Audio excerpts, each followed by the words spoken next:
Joining us now is Stephen McCrea, a dedicated and passionate educator closely involved in the cutting edge of educational technology. Steve, it's a pleasure having you here today. Nice to be here. Why are you attending this conference? It's a real pleasure to be here because I am very committed to learning what happened in a classroom that I was teaching in about 3 years ago. I have been a teacher for about 10 years, teaching English as a second language, and I was generally just a lecturer, and it seemed to work well. You make photocopies, you pass them out, and you work through the materials. But I had heard a very interesting interview on radio, National Public Radio, Dennis Littky, 2005. If it's Littky, if every parent went to National Public Radio and looked that up, they would have a new standard of what it would be like to have their child in a school. They would have this expectation that the school would be centered around the kid. I took that mentality into the classroom in 2009, and suddenly there were these kids begging to get into my class. There were 3 teachers from Italy who came and observed what I was doing. And I hadn't changed that much. I just wasn't handing out photocopy worksheets. So I'm here at this conference to try to figure out what did I do that intuitively I just wanted to go from being a sage on the stage to become a guide on the side. But I was doing it intuitively. I had no idea really what research was capable. And I was guessing in a lot of ways. So I'm here at AECT, this Association for Educational Communications and Technology, to try to understand what is an effective way to re-engineer a classroom. Steve, what does that mean to be a guide on the side? I had a lot of misconceptions about this myself. I first heard it in an interview. It was in 2004, in fact, when I started this sort of odyssey on a way of becoming an ex-teacher, an ex-preacher. How can we create opportunities to really listen to what the student needs? Educare. Educare is to lead out.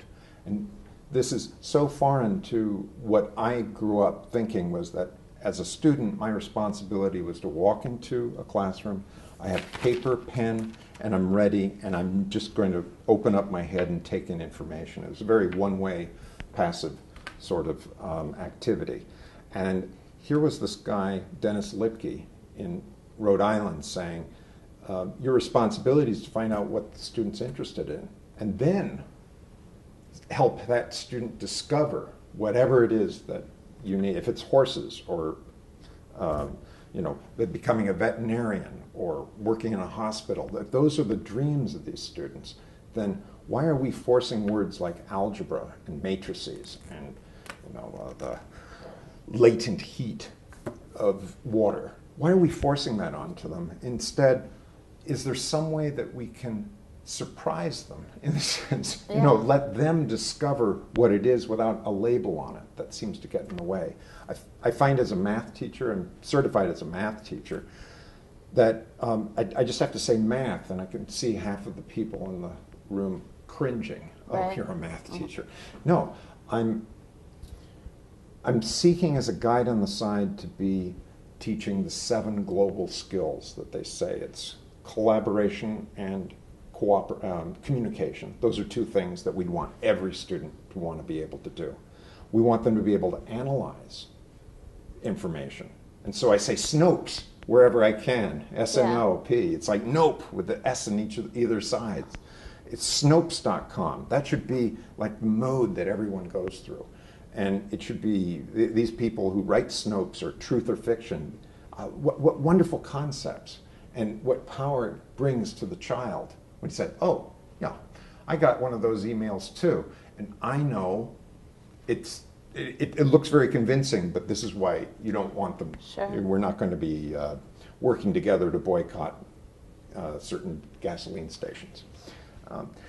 The real key to guide on the side is looking at those key competencies, those key skills that our students need. It's not to be able to find the square root necessarily. It's being comfortable in collaborating with people to help them. I mean, the ideal test for the future is how can you find someone to help you get through a problem? That collaboration piece is wonderful.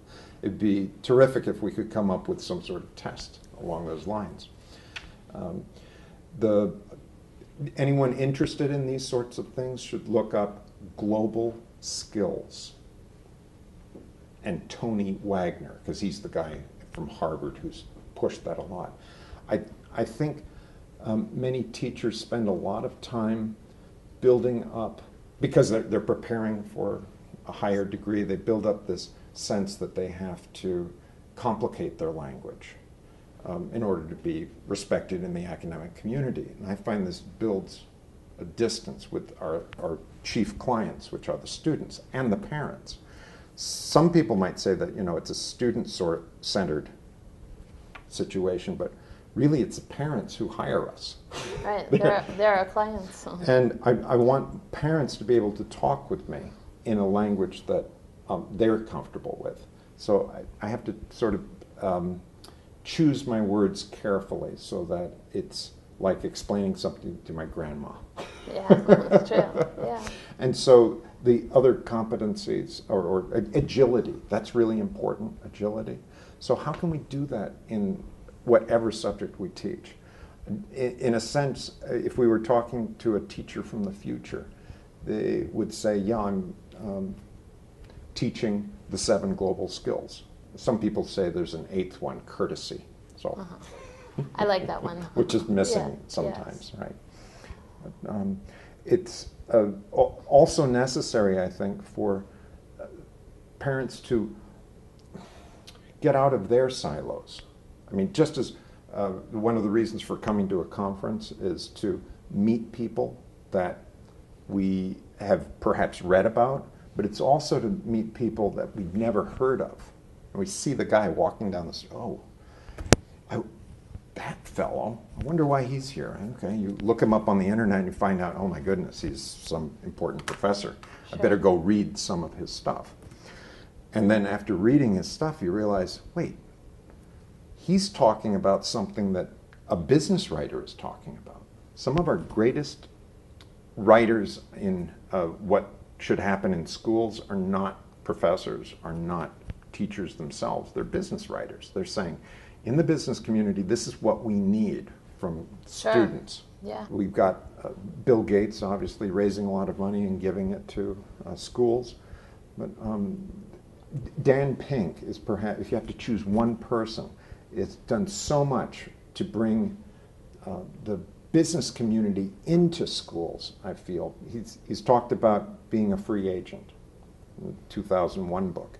He's talked about the 2 parts of the mind, right brain and left brain, and how that could be brought into schools, and how, unfortunately, a lot of our school organization is built on left brain sequential delivery. Sure. And we need the softer aspects that project-based learning can bring us. So, and you've probably read Dan Pink's book, Drive. Yes. What a wonderful perspective that is. About motivation. About motivation. What motivates people beyond after getting sufficiently paid? It's autonomy, mastery, and purpose. The best thing I can do for a child is to find out what he wants to do and then give him the tools that will help him to do that. Now, that may not necessarily be completing the entire math syllabus. It might mean working together with another kind of subject. And during math class, help him improve his speaking skills. Sure. So, and the soft skills. The soft skills. And in the school of the future, in a sense, we're all preparing for that school of the future. Wouldn't it be nice to have more than just the FCAT or some standardized test for them to be preparing for?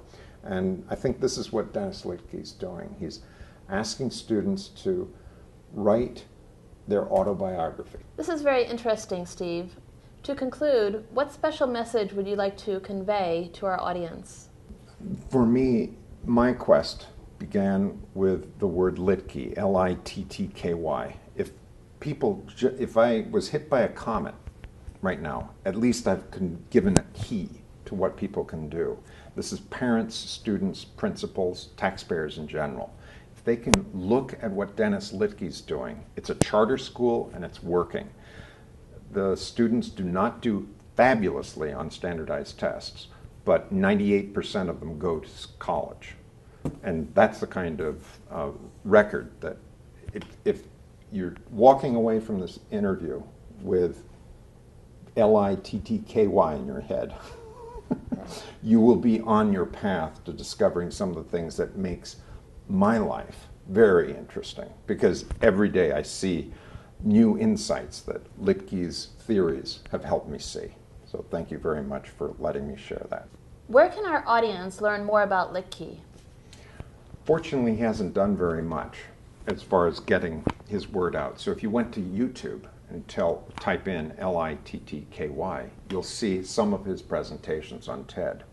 His school is called metcenter.org, and those are two good places that people can start with. Steve, this has been very interesting and a real pleasure to have you on the show. It's been a real pleasure for me. Thank you for this opportunity. Thank you.